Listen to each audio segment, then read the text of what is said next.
Estamos con los tres, ahora sí, con los tres miembros del Tribunal Constitucional que habíamos adelantado, que conversarían con nosotros, con el doctor Javier Alba Orlandini, él es presidente del Tribunal Constitucional, y también nos acompaña Virto García Toma, él es miembro del Tribunal, como el doctor Magdiel González Ojeda. Muchísimas gracias a los tres por estar con nosotros. A ver, yo he intentado, por supuesto, revisar la resolución, sentencia, ¿cuál es la palabra exacta? Sentencia, la sentencia, pero el tiempo me ganó, porque es bastante voluminoso y por supuesto no le he podido, por más que quise, de hacerle una revisión medianamente rigurosa. Pero, a ver, esta decisión ustedes la toman, ¿por qué revisan algunos de estos decretos antiterroristas o alguna de estas figuras que están contenidas en estos decretos antiterroristas? ¿Porque lo pide la Corte de San José?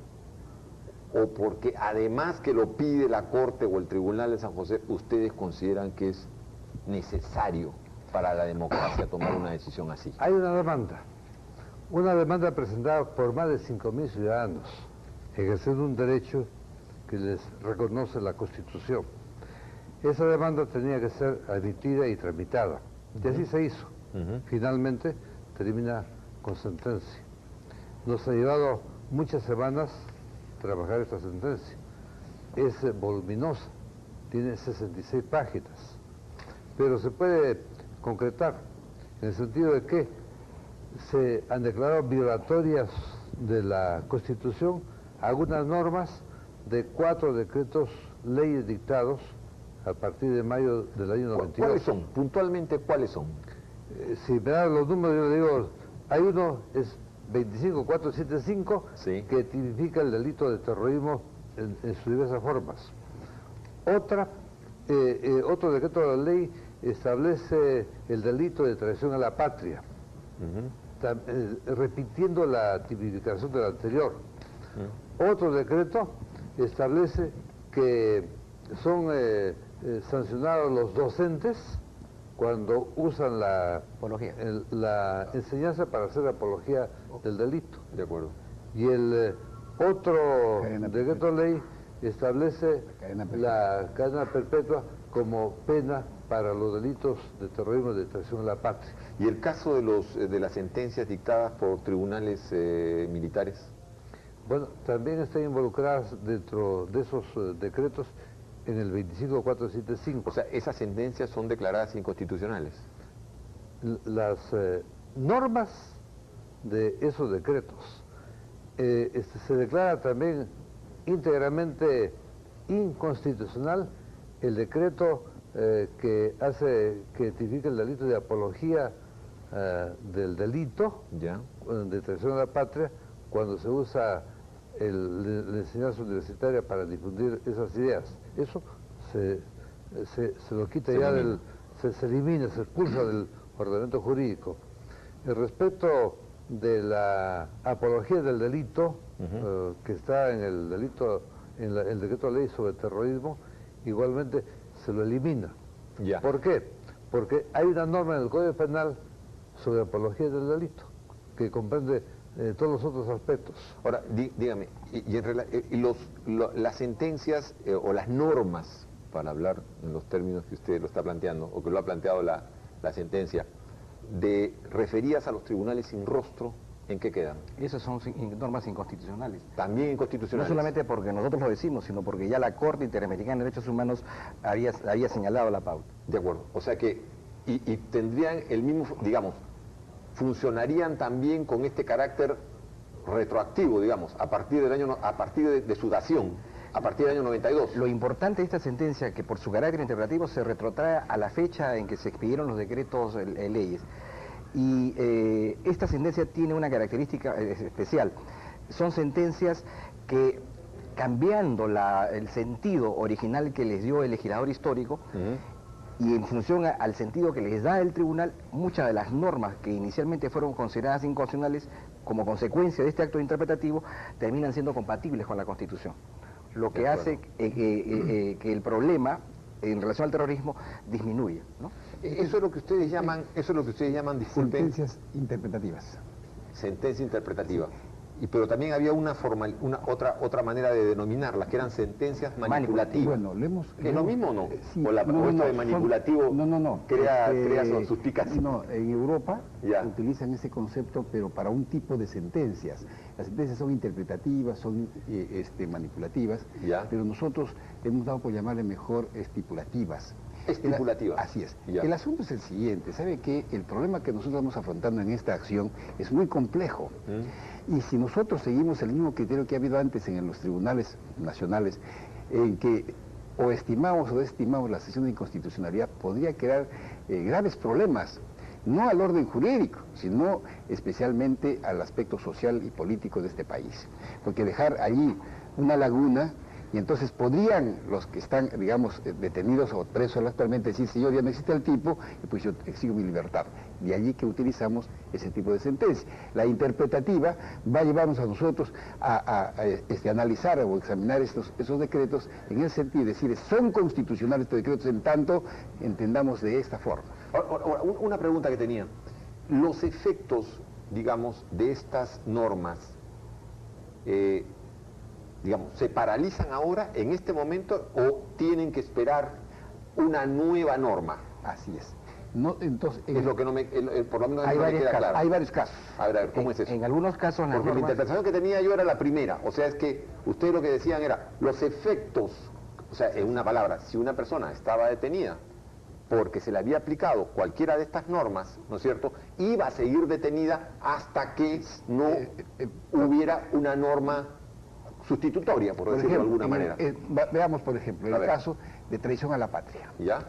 Hemos analizado y este tipo se ha sido subsumido al de terrorismo en general, porque son prácticamente el mismo tipo, la misma calificación, pero le dan diferentes... O sea, entonces los que estarían acusados por traición a la patria pasarían a estar... seguir siendo acusados por terrorismo. Así es.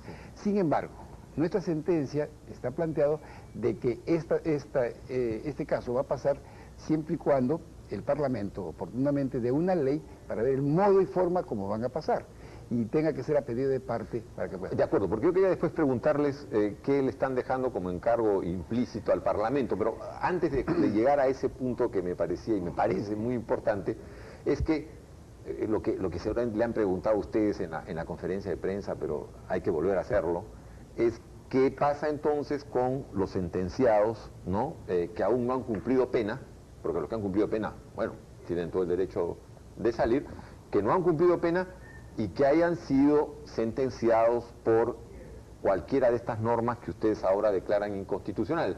¿En qué situación se encuentran? Lo primero que debe quedar claro es que en el fallo se establece que las consecuencias de las sentencias no generan derechos de excarcelación ni para procesados ni para condenados. Una segunda consecuencia del fallo... ¿Eso formalmente es constitucional? Sí. ¿Sí? Sí, claro que sí. O sea, ¿a alguien se le puede seguir dejando preso a pesar que... No, porque la aspiración digamos, de los que han sido condenados por terrorismo es el que fueran juzgados con las garantías del debido proceso y la tutela judicial efectiva. Nosotros, a través de la sentencia, estamos otorgándoles el derecho que tienen como seres humanos al debido proceso. Pero también tenemos que preservar el derecho de la ciudadanía a conocer la verdad y al establecerse la verdad, si es que esa persona es responsable, a que sea condenada. Ahora, ustedes han dicho, eso sí he escuchado y he revisado en el texto, que las pruebas siguen siendo válidas, o sea que tienen valor, ¿no es cierto? Ya, ahora, yo tenía una inquietud, pero ¿qué hacer con aquellas pruebas, entre comillas, pero que han funcionado productos de torturas, de autoinculpación, producto de la tortura, o de que algún arrepentido dijo, ¿no? Y a canje de esto, a cambio de esto, él tuvo algunos beneficios. ¿Qué se hace con eso? Esas pruebas... En principio, todas las pruebas actuadas en el fuero privativo militar son válidas, excepto aquellas que han sido obtenidas mediante violencia u otros medios ilícitos. De acuerdo. En este caso, tortura, claro, ¿no es cierto? Y otros medios que podrían ser considerados ilícitos. Bien, ahora, aquí sí vengo a la pregunta que usted de alguna manera estaba ya respondiendo. ¿qué tendría que hacer el Congreso? Después de esta sentencia del tribunal, digamos, ¿cuál sería la agenda del Congreso en relación con concreto de la cadena perpetua? Sí. Hay una inconstitucionalidad a nivel constitucional, porque nosotros como principio tenemos la resocialización del detenido, y entonces cuando es cadena perpetua ya no se cumple ese principio. Exacto. ¿No? Además, ahora en el estándar mundial sobre derechos tampoco no hay indeterminación de las penas. Pero entonces nosotros estamos señalando de que es el Congreso el que debe fijar cuál es el límite que debe tener una persona detenida para que a partir de esa fecha se empiece a analizar. Ustedes han hablado de 30 años, ¿no? De 30 años. En el caso de que la exhortación planteada al Congreso... Es otro tipo de sentencia. Por ejemplo, en eso estamos hablando de una sentencia exhortativa. Pero mientras que lo haga, nosotros señalamos que debe considerarse 30 años. Ya. A fin de que, a partir de esa fecha no sale tampoco, sino que van a reexaminar su caso. Procesalizar y se puede reintegrar. Así es. Bien. Ahora, ¿qué hacer con los procesos que están en curso? O sea, porque hay, no uno, hay varios procesos que están en curso rigiéndose por las normas que ustedes están considerando ahora inconstitucionales. ¿Qué pasa con esos procesos? Hay una segunda exhortación al Parlamento para que dicten normas de carácter procesal que permitan la revisión de los casos o el reencauzamiento de los casos derivados de esta sentencia. Ya. Esta sentencia en esa parte no opera automáticamente. Y no puede operar automáticamente porque se tienen que crear las condiciones que le permitan al Poder Judicial acoger esa sobrecarga procesal. A ver, explíqueme eso un poco mejor, porque... sí, a ver. Yo diría, A ver. a partir de un caso. A ver, vamos a ver. Hace algunas semanas el tribunal resolvió el caso de una acción de habeas corpus planteada por Elena Iparraguirre, ¿Ya? Marzano. De acuerdo. Se declaró fundada. Ese caso va a pasar del fuero privativo militar al fuero del Poder Judicial. Debe haber pasado ya. Entonces, ahí sigue su curso, de acuerdo con la legislación procesal penal. Y se aplicará la pena que corresponda, de acuerdo ya con esta sentencia dictada por el Tribunal Constitucional. ¿Cuántos casos más habrán como eso? No sabemos. Pero otros casos que están en el Poder Judicial van a ser beneficiados por la sentencia del Tribunal. Y los asuntos que están sentenciados en el fuero privativo militar van a esperar que el Congreso dicte una ley en cuya virtud se dispongan las normas de tránsito de la justicia militar a la justicia común. ¿Cuáles serían? A fin de que no vayan a pasar pues 100 casos o 1000 casos en un solo día, porque el Poder Judicial no podía atenderlos todos. ¿Y cuáles serían esos? Traición a la patria. Ya. O sea, los casos de traición a la patria. Ahí sí tendría que haber un readecuamiento procesal por parte del Congreso para permitir que estos casos sean vistos. Hay dos problemas ahí. El problema de tipo y el problema de la duración de la pena, que es indefinida. Entonces tiene que eso, en primer lugar, definirse la pena y además readecuar el tipo, subsumirse al delito de terrorismo. Y eso tiene que hacer el Parlamento. Además, ese periodo en el que el Parlamento discute y debate y aprueba esa ley, le da también tiempo al Poder Judicial para que se organice y pueda acoger esa carga, un procesal que va a ser alto. Ya, ese es el otro gran tema, Ahora, ¿no? Además, claro. no es mecánico el pase, sino tiene que ser a solicitud de parte. El que se siente afectado va a solicitarlo, entonces habrá que ver un examen de esa solicitud y le va a dar tiempo al Poder Judicial para poder adecuar sus capacidades y poder resolver. En realidad, digamos, varias de estas cosas tendrían que ser vistas, por supuesto que no podría pasar de una sugerencia, tendría que ser vistas por el Congreso en su próxima legislatura. Me supongo. ¿No es cierto? O sea, claro. Es un planteamiento que hace el tribunal en la sentencia.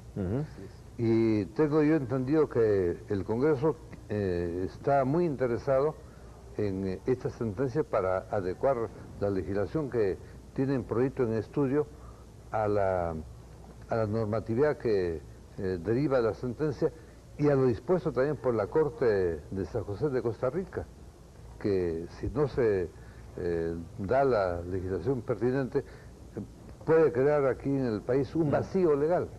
Exacto. Ahora, dos cosas finales.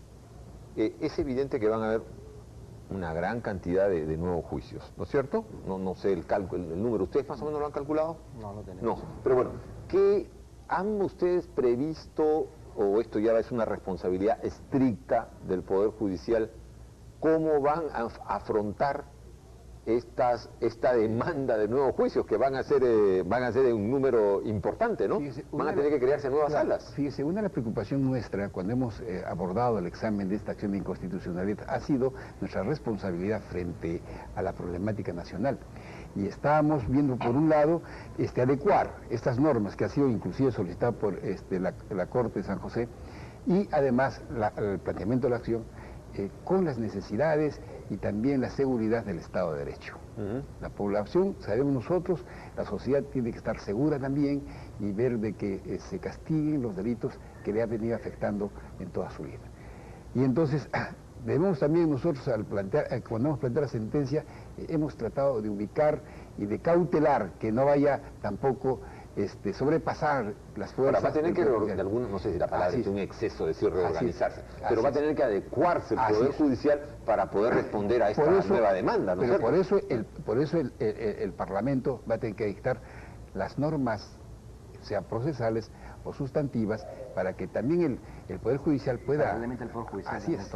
¿no? Y una cosa final, porque ya el tiempo se nos... Quisiéramos antes de eso sí, claro, que podríamos explicarle sobre nuestra propuesta del 307 de la Constitución del 79. A ver. En la demanda que plantean estos 5.000 ciudadanos hace referencia a que el golpe del 5 de abril del 92 origina la violación del artículo 307 de la Constitución, que indica que no se puede alterar el orden jurídico por vía de hecho y que la reforma también debe tener un trámite. De manera que hemos recogido ese planteamiento que se hace en la demanda, pero que no puede ser resuelto por el tribunal, porque no es de su competencia, manifestando que ese asunto debe ser resuelto por el Congreso de la República, porque la norma estuvo vigente hasta el día 31 de diciembre de 1992. Consecuentemente, el Congreso tiene no solamente la atribución constitucional, sino también la obligación moral de aplicar ese precepto de cuya virtud deben ser confiscados los bienes de quienes atentan contra el orden jurídico del país y de cuantos, como consecuencia de ello, se enriquecen a expensas de la nación.